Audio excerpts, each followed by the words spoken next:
Who said that? I can't tell you. He knows who he is.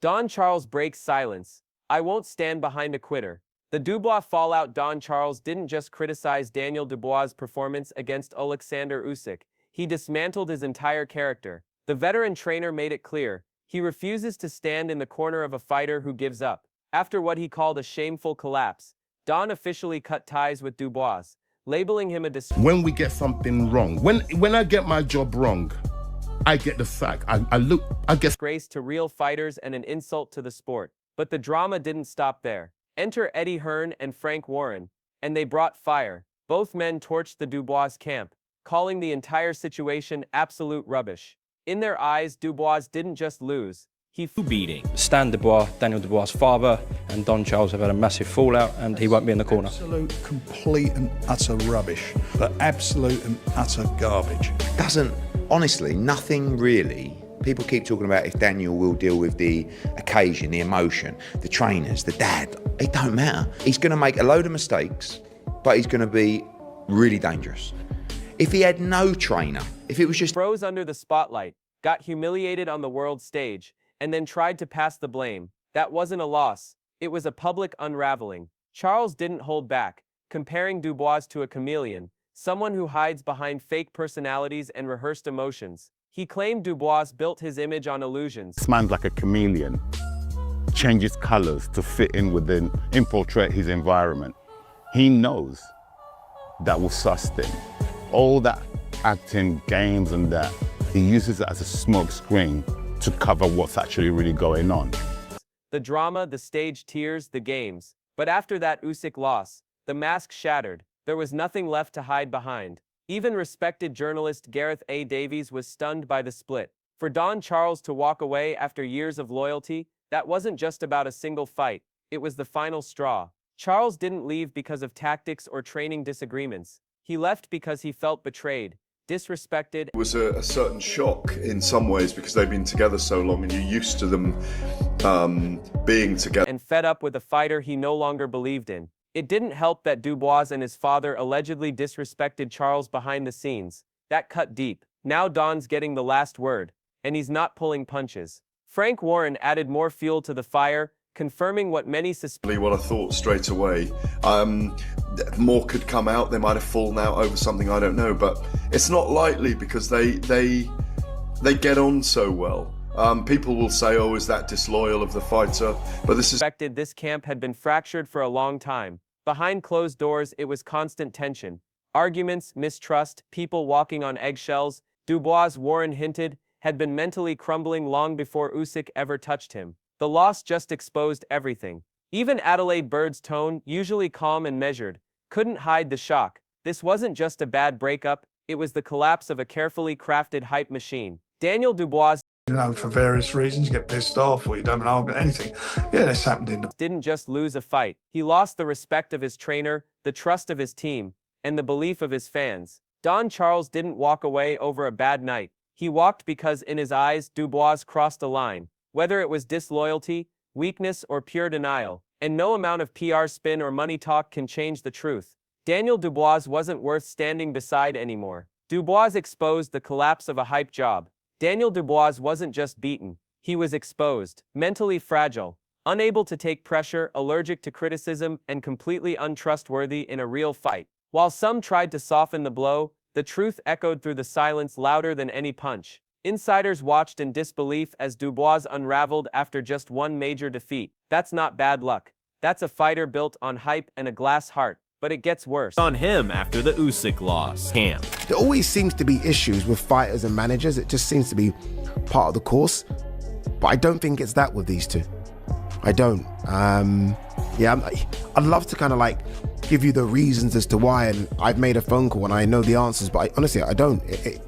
The most crushing blow didn't come from Usyk or Don Charles, it came from inside his own home. When your sister calls you a disgrace, there's no defense. Caroline Dubois, a rising boxing star in her own right, didn't hold back. She called Daniel's performance what it truly was: embarrassing, heartless, shameful. No pride, no courage, no fight. just a man who quit when it got real. Caroline wasn't fooled by the body shot controversy or the post-fight theatrics. She spoke the raw truth fans had been screaming for months. Daniel doesn't have the heart of a real fighter, and when your own family, who shared the grind and the glory, calls you out on the world stage, that's career-ending damage. Titles can be regained, but when your family pulls the plug, the respect is gone for good. Then came Dave Allen, and he didn't sugarcoat a thing. He said what everyone saw but few dared to admit. Dubois didn't get knocked out. He checked out. He stood up without a wobble. No signs of distress. Just casually walked past Usyk like he was out for fresh air. That's not a warrior. That's a man looking for a way out. Allen's brutal shot about the quit committee landed harder than any jab Usyk threw. Because it's true. Dubois folded. Again. It's not a one-off. It's a pattern. When adversity hits, he doesn't bite down. He disappears. And in boxing, quitting leaves a permanent stain. That kind of reputation doesn't wash off. And then came Martin Bakole. No gloves. No filter. Just pure savagery. Bakole dragged Dubois through the mud without holding back. It was a public dismantling. And by the time he was done, Dubois didn't just look like a man who lost a fight. He looked like a man who never belonged in one to begin with. Daniel Dubois, the collapse of a contender. Brutal truths from boxing's elite. Martin Bakole called it before the fight. Dubois wouldn't last 5 rounds, and he didn't. But Bakole didn't just mock Dubois. They count of 10, and he walked straight past Usyk, straight to the corner. It was completely fine. I think, and you know what, it's horrific to say I've quit. It's not horrific to say I'm quit. I'm chairman of the quit committee. I'm top quitter, I guess.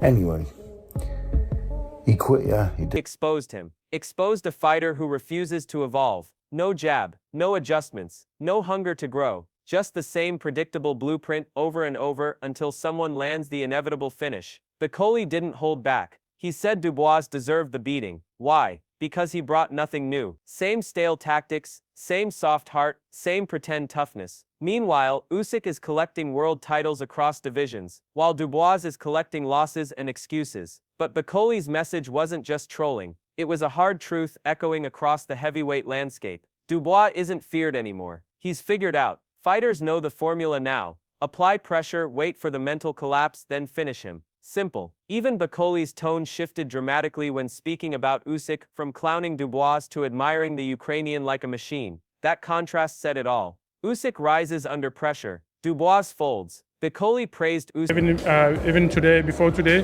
that Daniel Dubois never passed 5 rounds if he kept boxing like the same way he boxed last time he fought Usyk.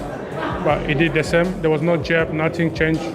He deserved the knockout because he never changed something like Usyk as elite, clinical, untouchable. A man who dismantled Dubois without even switching gears. That alone highlighted the brutal gap between the two. Because in truth, Dubois never belonged in that ring. The fake controversy around the body shot was just a distraction. The reality, Usyk is simply levels above. Mentally, physically, technically. While Usyk continues building a historic legacy, Dubois rewrites excuses. One man is chasing greatness. The other is desperately trying to stay relevant. And Bakole wasn't the only one with harsh words. Tony Bellew delivered a blunt reality check. No filters. No sugarcoating. One body shot the whole fight. And Usyk didn't even flinch. He laughed it off. Meanwhile, Dubois had nothing else to offer. Bellew summed it up. The real Dubois doesn't want to fight. When things get tough, he checks out. That's not a one-off. It's a pattern. Against Joe Joyce, he quit with a broken eye socket. Against Usyk, he folded again. Same story. One moment of resistance and Dubois mentally collapses. Bellew's words weren't personal. They were honest. And that's what made them sting. Coming from a warrior who knows what it takes to survive wars, Bellew's judgment cut deep. Dubois has the physical tools, but zero grit. And in this sport, you can't fake toughness. You either have it or you don't. Johnny Nelson joined in, and he didn't just question Dubois' mindset. He broke down his entire arsenal. Nelson said it clearly. Usyk didn't just beat Dubois, he dismantled him layer by layer. The jab, gone. The power, neutralized. Footwork, exposed. Confidence, obliterated. By round 5, Dubois was sitting on the canvas, looking like a lost schoolboy in a war zone. This wasn't a fight, it was a demolition. Usyk didn't even break a sweat. And Dubois, he looked broken. Mentally, emotionally, spiritually. Nelson painted a picture of a man who entered the ring hoping to survive, not to win. Usyk didn't need to push to third gear. Dubois was already unraveling. Worse still, Usyk remained calm and composed through it all, while Dubois sat in disbelief, disconnected and shattered. By the end, Dubois wasn't just beaten, he was erased. This is what happens when hype outweighs heart. When a fighter is built on power but lacks arsenal. Landed one decent body shot the whole fight, to which Usyk tapped his belly and just said, "What was that?" And then there was zero else coming back. And that's, in my opinion, that's the attitude and that's the mentality of a guy that when the going gets tough, he doesn't want to fight.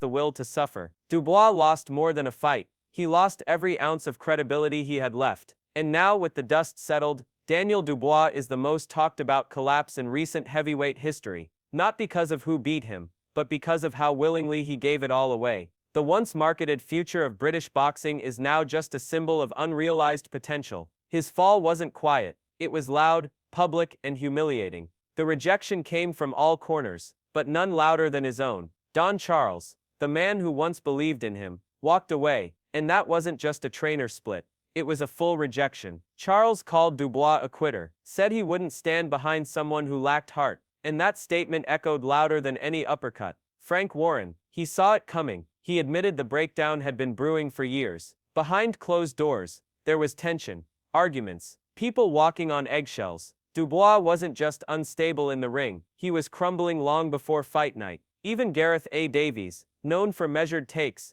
was shocked by the fallout. And when your own sister, your blood, calls all his attributes, he took away his jab, took away his power, took away his movement, took away his confidence, to the point where Danny was putting his backside on the floor thinking, wow, we're only in round 5 here and I'm getting chopped up. You out publicly, it's over. Caroline Dubois, rising star and fellow warrior, didn't hold back. She called Daniel's performance heartless, shameful, embarrassing. She didn't buy the body shot excuse, didn't flinch from the hard truth. She called it like it was, and in doing so delivered the final blow, because when your own family says you're a disgrace, there's no comeback from that. And that's what makes this collapse so profound. It wasn't just one bad night, it was the crumbling of a career built on illusions. When the lights shone brightest, Dubois vanished, again, and now as the heavyweight division moves on, Dubois is left behind, forgotten, mocked, feared no longer. Fighters used to prepare for him, now they joke about him. Unless Dubois reinvents himself, from mindset to mechanics, this fall is permanent. Boxing is ruthless. It doesn't forgive mental weakness, especially on the biggest stage. So now the question isn't if Dubois can come back. The question is, does anyone even care? Has Don Charles already moved on to real contenders? Will Frank Warren bet on fighters with fire in their belly? Will the fans ever take Dubois seriously again? Drop your thoughts below. Is this the end for Daniel Dubois, or is there one last shot at redemption?